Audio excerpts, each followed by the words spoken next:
I really shouldn't be reading this book right now. I really shouldn't. I just had a silly, goofy thought come over me, and it was that I needed to reread this so that I could read the second one and read the third one immediately. And there's no rhyme or reason other than the hype for the third one coming out. So we're rereading this. This vlog is basically, I don't know what this vlog is gonna be, but hi, I'm Steph. Welcome back to my channel. Hi, in a random turn of events, I woke up really sick and I'm not going to work.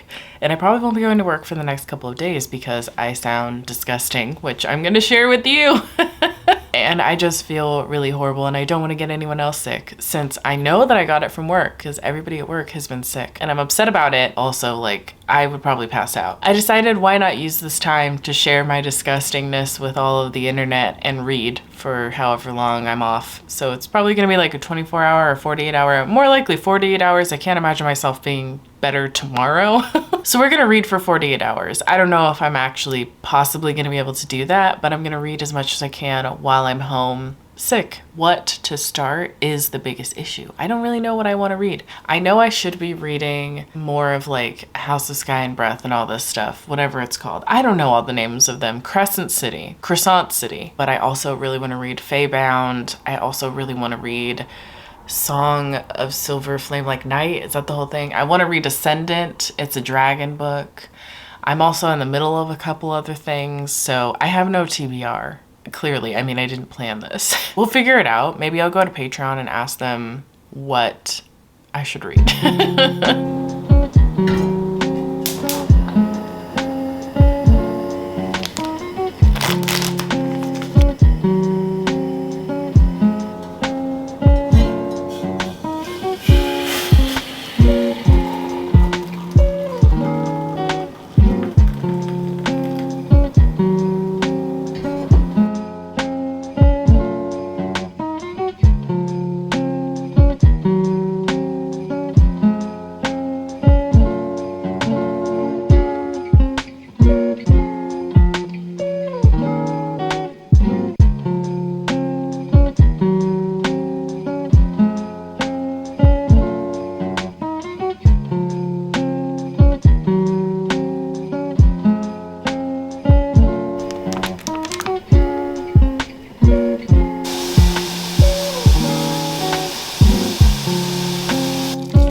Please don't mind me just rotting on the couch. I didn't really think about vlogging while sick and what that would look like for me and for you. Anyway, I'm 219 pages into Elantris. I'm on chapter 17, which is roughly like 34%. And this is such a weird read because part of me is really enjoying it and there's certain parts of it that I'm like really interested in. And then there are other parts of it where I'm like, why are we lingering on this? I think part of that is because you're following three perspectives and not all of them are as interesting than other ones, at least for me.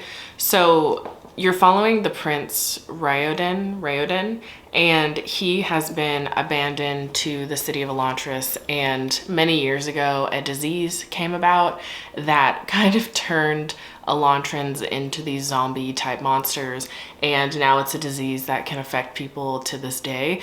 And when it does affect them, they get sent to this city and they have to live out their lives there, which is a very bleak life. People are afraid of them. They're treated like monsters because of this disease. And so the book starts with the prince waking up in Elantris and realizing the horrors of his current existence with this disease.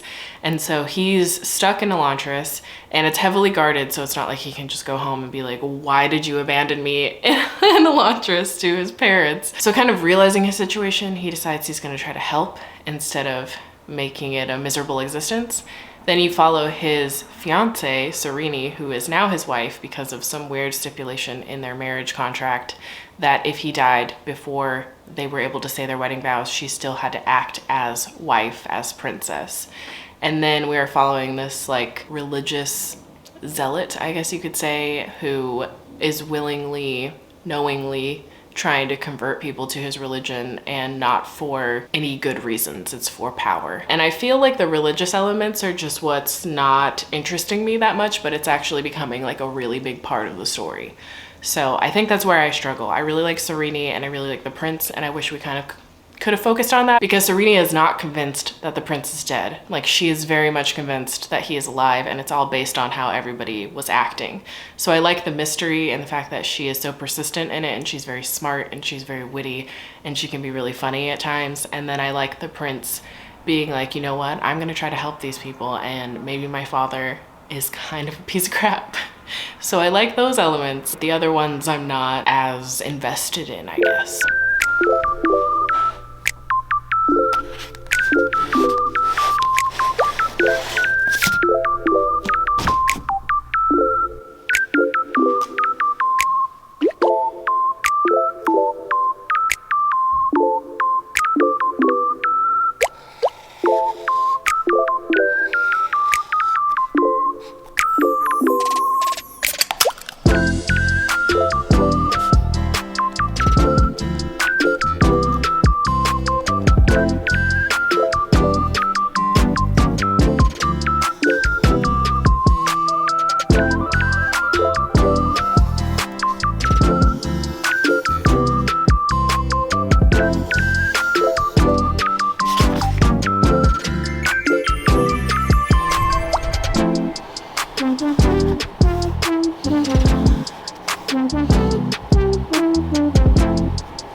Hello, I'm still here, still rotting, still sick.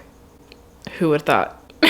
I have been reading Elantris, as you already knew, because I gave you an update. This is my Patreon series read along. We're reading the Cosmere. I know that Elantris is not quite a series yet, but we are reading the Cosmere this year. So we started with Elantris. I'm still kind of just struggling through it. I like it and don't like it. It's one of those weird feelings. I know this was like his debut novel. I'm 265 pages in. I'm at chapter 20 now.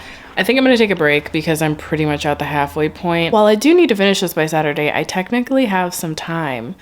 And you know what's really got me in a chokehold? I thought that I was going to pick up a romance book because I was like, oh, super easy, super fun, super fresh to pick up. No, I decided to pick up this tome. This is Crescent City, House of Earth and Blood. I'm now on chapter 5, so I'm 56 pages in. I've been annotating a little bit. I don't even know if you can tell. I've been annotating a little bit because I've only read this one other time, and I was watching some recaps of this book because I was like, oh, maybe I'll just watch recaps of the first one and jump into the second one because I've never read the second one. Watching recaps, I was like, did I even read this book? To be fair to myself, I read this book when it first came out. I just remember it being my companion through the really weird times at the beginning of the pandemic. So yeah, I did read this almost 4 years ago, and I enjoyed it at the time, but I don't remember enough. Like, I remember the beginning very well, and I remember the end very well, but I don't remember the in-between, which is very important for the world building. So anyway, I am choosing to reread that. You're probably going to hear something in the background. Goose is behind the camera. He's my cameraman. He's the one who films all these videos. All that's to say, I decided to reread it, and I'm glad that I did because it's just funny to be annotating this now, knowing where the first part of this book is going. I'm nervous about my reactions to things. This book did make me cry twice when I read it the first time. I was also in a very vulnerable state, but once again, I am in a vulnerable state. I'm so sorry. I feel like this video is gonna suck so hard. I can't keep a coherent thought in my brain. I'm working on something next door for like 3 or 4 hours, and so I've been avoiding filming, but I can't avoid it any longer. But I'm now 300 pages into my reread of Crescent City, and honestly, I don't remember the majority of this book. Like, the amount of times that I've been surprised by something that I don't remember is astounding. Also, I feel like I remember my first time reading this, I really enjoyed Hunt as a character. And don't get me wrong, I do like his backstory, but the way that he talks about Bryce just is so frustrating because she is portrayed as a character who's like a party girl. She's always up to no good. She's not smart. She makes really bad decisions. And it's not to say that that might not have been a past version of her, but there's like this really traumatic event that takes place that completely fundamentally changes her as a person. And Hunt, who doesn't even know her, knows of her past, was there the day that this really traumatic event takes place, still is kind of like, oh, well, there's no way she couldn't have changed from the past version of her that we know of. Like, there's no possible way that grief and trauma could change somebody. I'm just getting a little bit frustrated with him and his judgmental ways, and like him constantly being so surprised at the fact that Bryce has changed and made certain decisions in her life based on these experiences that she's had. It's just so frustrating. I want to give you a synopsis of this, but I feel like it might give away a little too much. So I'm going to try to give a really brief synopsis. So basically we have a main character named Bryce, and Bryce is half fae, half human. She lives in this town called Lunatheon. I don't know how you pronounce it, but it's better known as Crescent City. But she lives in Crescent City with her best friend Danica, and Danica is like the head of this wolf pack, and the wolf pack kind of protects Crescent City. They're sort of like the, I don't know, patrol of the city. And so they protect it from many different things. We've been introduced to a bunch of different species and types of creatures that live within Crescent City. This very much reads like an urban fantasy. It very much has that vibe, the tone, the alpha male type of thing, which is kind of a thing in Sarah J Maas's books anyway. So if you really enjoy that, if you like urban fantasy, you'll probably really enjoy this one. So while this reads as an urban fantasy, one of the things in this series that is very different from any of the other urban fantasies that I've read, which back in the day, like when I was in high school, I read so many urban fantasies, but one of the urban fantasies I never really got into was like the angel one. I'm not remembering what it's called right now, but I'll put a picture here. There were a few like angel urban fantasies. Never got into them, but I think it's really cool to see the angels in here. So angels are a prevalent part of this city. There definitely are hierarchies in this world, and specifically in Crescent City. And so we do meet some of these angels, and actually Bryce and an angel named Hunt end up teaming up because a series of murders is happening, and Bryce seems to be a suspect in some of these murders. She's claiming she was not involved, and so instead of putting her in jail, they're like, okay, well, you're gonna investigate it with this angel named Hunt, and good luck, you know, proving your innocence. I'm really enjoying my reread, actually. Like, I don't remember this being as impactful as other books I've read from Sarah J Maas.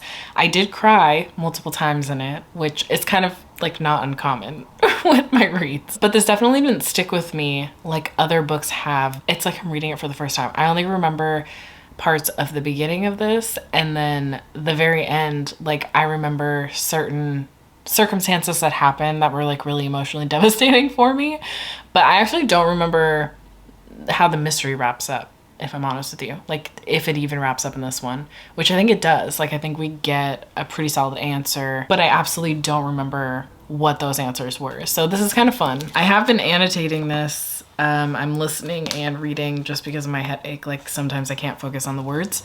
But listening and annotating has been a lot of fun. I think I hate the way that I did my tabs so far. Like, I think I hate it, but I'm stuck with it now. I'm not gonna move these tabs. I'm not gonna change it, but I definitely think I hate it. Like, absolutely.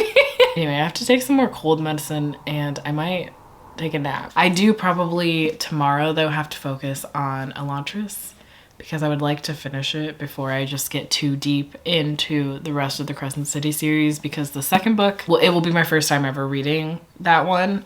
Even though the ending was spoiled for me. I don't know if I've said this before, but somebody was in my DMs and they spoiled the ending, which it's whatever. Like, I'm not really that mad because I don't know how we got there. So at least I still have the adventure of getting there. It's just begun.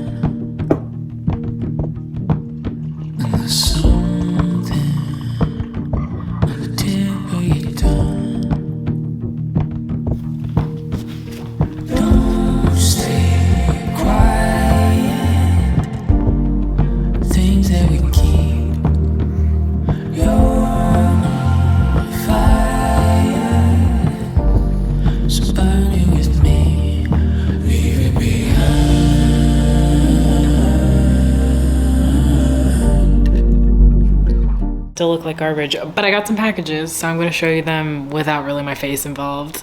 One of my longest Bookstagram friends opened up a studio. She makes clay jewelry. It's called It's Alright Crafting Studio. I'll link it down below. But she just did like a Valentine's Day drop, and I was like, I need these. This is very cute. Here's a free gift just for you. What? Thank you. Okay, first off, packaging is superior. So you can already tell, like, I had to get these. I had to. Mushrooms? Yes, I had to get them. And then this other pair, oh, I was obsessed when I saw them. They're stamps. They're little strawberry stamps. You know I had to get it. And then the little free gift were some studs, some heart studs. These are so cute. I'm so excited. My book is here too. Can you guess what book it is? You know, it's Wednesday. It came out yesterday. Goose is here with us. He's probably, stop biting the microphone. I just want to know the bonus chapter. Does this not have a bonus chapter? What? Interesting. Okay, well. Anyway, I've moved on to the coughing phase of this sickness, so I haven't really been on camera very much. But I'm almost done with Crescent City. I'll update you when I actually finish.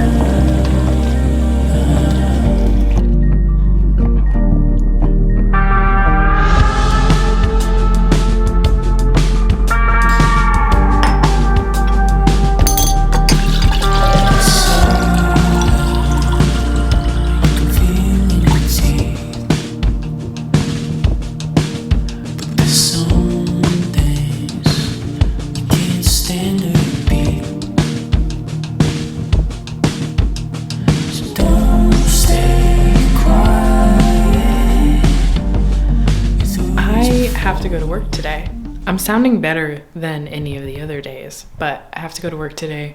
I did finish Crescent City. I am more than halfway through Elantris, but I will have to give you an update a little bit later today. But I wanted to let you know that I am going to work. I have to go to work today. I actually have to leave the house today. I meant to update you yesterday after I got home from work, but I had a horrific headache, so I ended up just laying down and kind of going to bed early. But then I didn't get to really update you at all today because we had an all staff meeting, which is one of those things that I kind of hate doing, but also I don't mind it at the same time. Like, there are a lot of interesting activities that we do, and it's nice to see people that I like never really get to see at work. But honestly, I developed a really bad headache again in like the middle of it. Luckily I had some medicine, so I took some.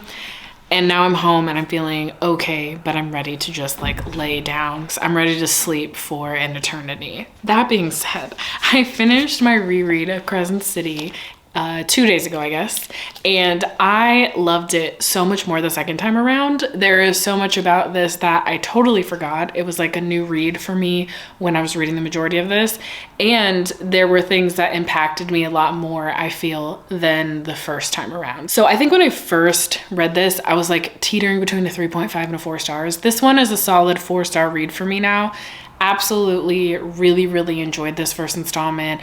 I really loved Bryce as a character. I relate to her a lot, and I don't think I realized how like now impactful the mental health aspect of this book was gonna be for me, because like I remember it, but I guess I just remembered so little of this book from the first time reading it, except for that it was like a fun, silly, goofy time that I had during the pandemic. It's really not that fun, silly, or goofy. It's pretty heavy. So it was kind of fun to read this almost like it was my first time reading it, because so much of what I remembered, it wasn't even like the biggest parts of this book or the most impactful parts of this book. So I'm glad that I reread it. I wasn't planning on rereading this one. I was planning on kind of just jumping into the second one because I haven't read the second one yet, but I'm happy that I just ended up rereading it because I was watching like recap videos and I absolutely was like, what are you guys talking about? I think the one complaint that I have that I'm not sure if other people really feel this way, I feel like people are rooting for Hunt in this series. I'm not necessarily rooting for him. I guess I'm not necessarily rooting for him to be with Bryce. Like, I, by the end, really liked him as a character. I really appreciate his backstory. I have a lot of empathy for what he's been through. And overall, I like him as a character. And that's the same with Bryce. Like, Bryce is a character that like I love, I adore. I just really, really like her as a main character. And I like a lot of the side characters. Like Rune, I would die for him. Like Rune, everything, absolutely everything to me. I've heard that people like him more in the second book than in this first book. And I already really loved him in the first book. So it's only seeming like it's going to get better for me and Rune in the future. Anyway, that being said, my whole point is I think that I like Hunt and Bryce individually, but as a couple, I really don't care. I don't care about them as a couple. So that's like my biggest complaint. I'm not rooting against it. I still would love to be convinced in the second book that I should be rooting for them. But so far as a couple, like I just am not connected to this relationship. That's my short and sweet review of Crescent City. I really, really enjoyed it the second time around. I annotated a lot.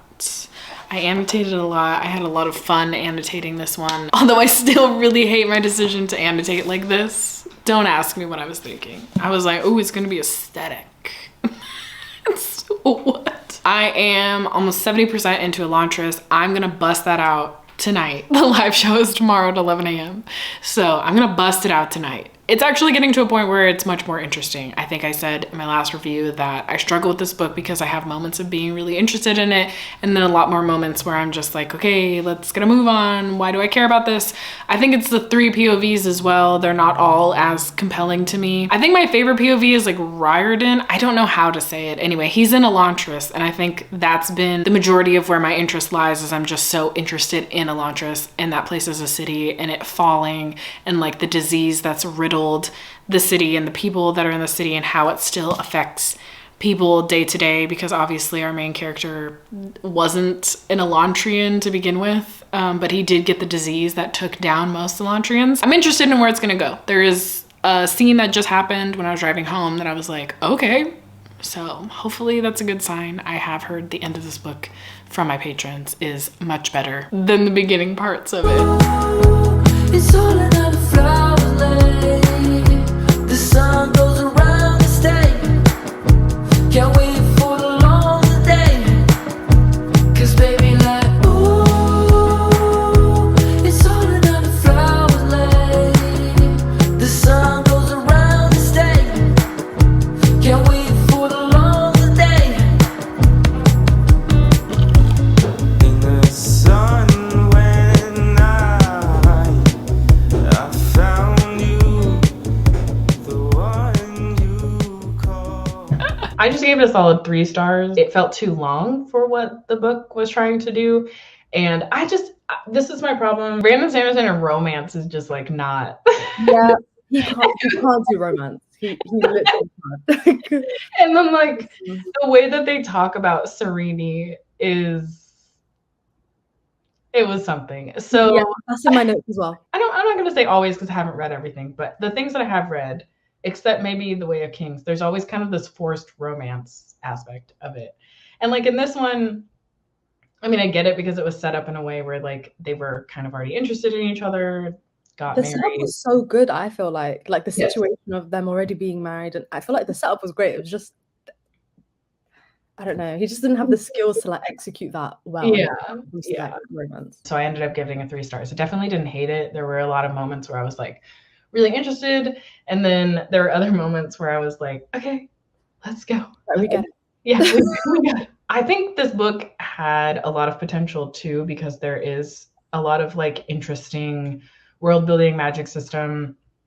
And the religious stuff was kind of triggering for me a little bit, but at the same time, I thought it was an interesting use of pushing the plot forward, because it's like it is the big catalyst for all of these characters is religion and like how it's used and who they believe in. So yeah, there's a lot of potential and I really liked it. I'm interested to see what he's gonna do with the second one in the series. Hello friends, I realized that I didn't end this vlog, so I just wanted to do a quick outro. I am feeling a lot better, but my sinus pressure and my cough it's really making life hard right now. But thank you so much for spending this time with me while I was recovering. And if you have made it this far and you have nothing else to say, please leave the little emoji with a mask on or the emoji that has like a thermometer coming out of its mouth down below. And I will talk to y'all next time. Bye, friends. It's all another flower.